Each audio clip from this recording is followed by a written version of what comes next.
Saya Tifal Solesa melanjutkan Sapa Indonesia Malam, Saudara. Menteri ESDM membantah wacana pembatasan pembelian BBM bersubsidi pada 17 Agustus nanti dengan dalih saat ini masih dikaji.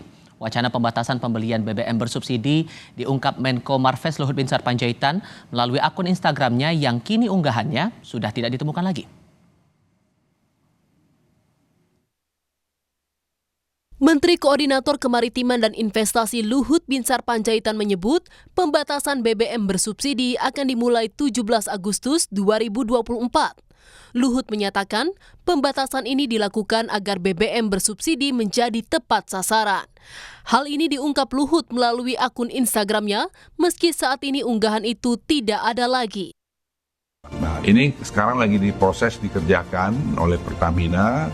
Nah, kalau ini semua berjalan dengan baik, itu dari situ saya kira kita bisa menghemat lagi. Dan juga pemberian subsidi yang tidak pada tempatnya. Itu sekarang Pertamina sedang menyiapkan. Kita berharap 17 Agustus ini kita sudah bisa mulai, di mana orang yang tidak berhak dapat subsidi itu akan bisa kita kurangin. Kemudian masalah penggunaan bensin. Kita kan sekarang berencana ini mau mendorong segera bioetanol masuk menggantikan bensin supaya polusi udara ini juga bisa dikurangi cepat karena Menteri Koordinator Bidang Perekonomian Erlangga Hartarto mengungkap wacana pembatasan pembelian BBM subsidi masih belum diputuskan.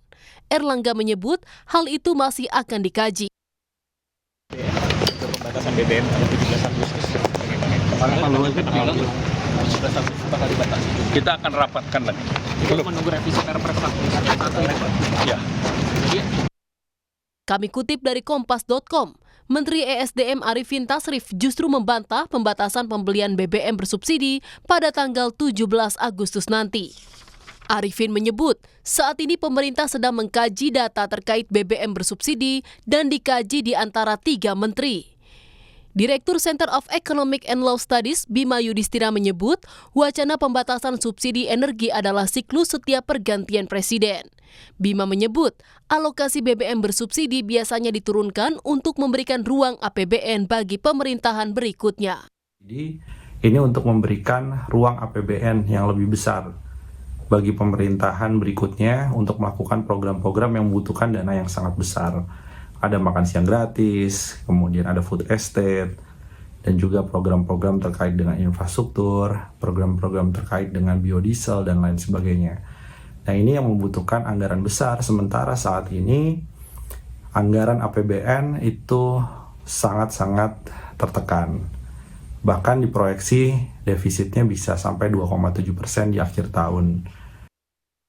Pada 2023, pemerintah menargetkan subsidi BBM dan LPG 74,8 triliun rupiah. Namun dalam realisasinya, pemerintah menggelontorkan hingga 95,6 triliun rupiah.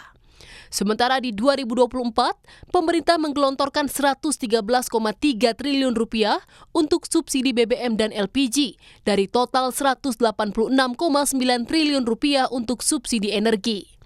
Subsidi energi di tahun 2024 ini naik 28%. Sementara dari anggaran itu, kuota BBM subsidi 2024 mencapai 31,7 juta kiloliter untuk Pertalite, yang hingga akhir Juni kuotanya telah digunakan 15 juta kiloliter.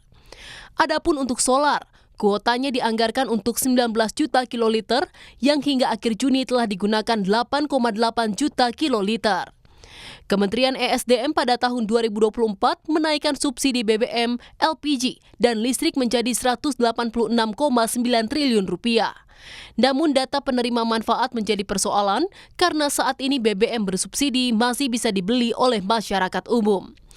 Tim Liputan Kompas TV.